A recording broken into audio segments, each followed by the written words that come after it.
حضرت سهل ابن سعد رضی الله تعالی عنہ یو صحابي دی فرمایي چې یو سړی د نبی علیه الصلاۃ والسلام خواله را دا اوس دویم عمل دی دا هم چې کم یو سړی ته اساني جوړه کوي دغه اولنې آسان دی دا خو بیا د هغې نه آسان دی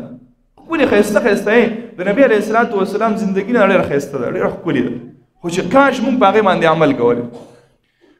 نو دا صحابي وایي نبی علیه الصلاۃ والسلام خدمت کې دا سړی حاضر شو نبی علیه الصلاۃ والسلام ته د خپل فقر و فاقې او د خپلې غریبۍ اظهار وکړو چې د الله رسوله ډېره غریبي مې ده د رزق درک راکره نه لګي برکت نشته په رزق کې نبی علیه الصلاۃ والسلام ورته یو عمل وښود نبی علیه الصلاۃ والسلام ورته یو عمل وښودو هغه عمل دا نبی علیه الصلاۃ والسلام ورته وفرمایل چې کله ته کور ته نوځې واورئ ښه دومره ساده ښایسته ښکلي اعمال نبی علیه الصلاۃ والسلام ورته وفرمایل ای صحابي چې کله ته کور ته نوځې نو د ننوتو سره ته سلام کوه دا اوس ګران عمل دی بھائی څومره ښکلی آسان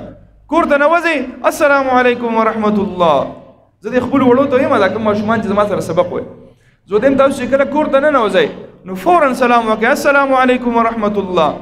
مور د له مخې لرله د مور د لاس راونیسه او ښکلې کا او دا تندی ولم ښکل کا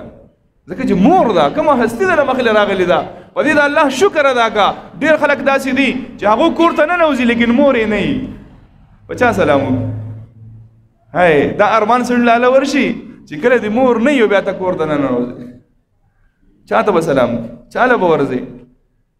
نو چې مور د له مخې له درغله د مخې سره د لاس وله راونیسه او ښکل کوله مور ته ښایسته سلام وکړه مور یې السلام علیکم ورحمت الله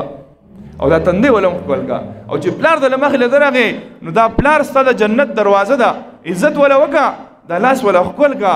ځکه چې ستا د پلار دا یو لاس ښکلول تا چې وله صرف دا لاس ښکل کو ستا د دې پلار دا وجود چې کوم دی که په دې کې یو انرژي راله یو طاقت پکې راغی چې زما هم څوک شته چې زما عزت کې زما لاس ښکلی ته د پلار د لاسونه څه خبرې چې ستا د پلار د لاس په څومره سختو کې او په څومره په خطرناک کارونو کې او څومره په مصیبتونو کې ستا دپاره ککړلي د دې دپاره چې زما بچی ښایسته تعلیم وکړي زما بچی د قرآن حفظ وکړي زما بچی چې کوم دی په معاشره کې ښایسته زندګي تېره کړي د دغه پلار د لاس ښکل کا نو ما ته بیا وایي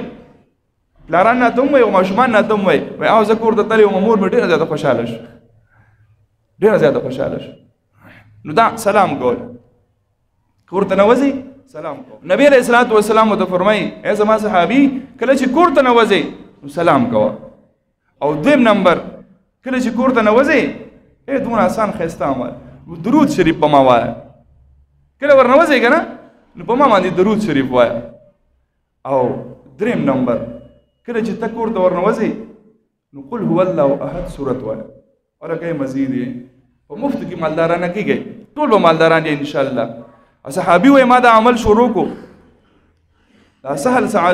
سعدي رضی الله تعالی عنہ دې فرمایي چې هغه صحابي وایي چې ما دا عمل شروع کو او بیا د نبی علیه الصلاۃ والسلام په خدمت کې حاضر شوم او زما داسې کیفیت و چې زه د مال څخه او مدونه پیسه او جودات ورځه انتهایی پیسه و سره او د نبی علیه الصلاۃ والسلام نه مې تپوس وکړو چې د الله رسوله چاله زکات ورکړم زکات کسان نه ده دونه مالداره شوی نو به په مفتو کې مالداره کېدی شو خو که موږ د نبی علیه الصلاۃ والسلام په سنت اعمالو کې کامیابي ولټوله موږ یې په دنیا کې لټو که نه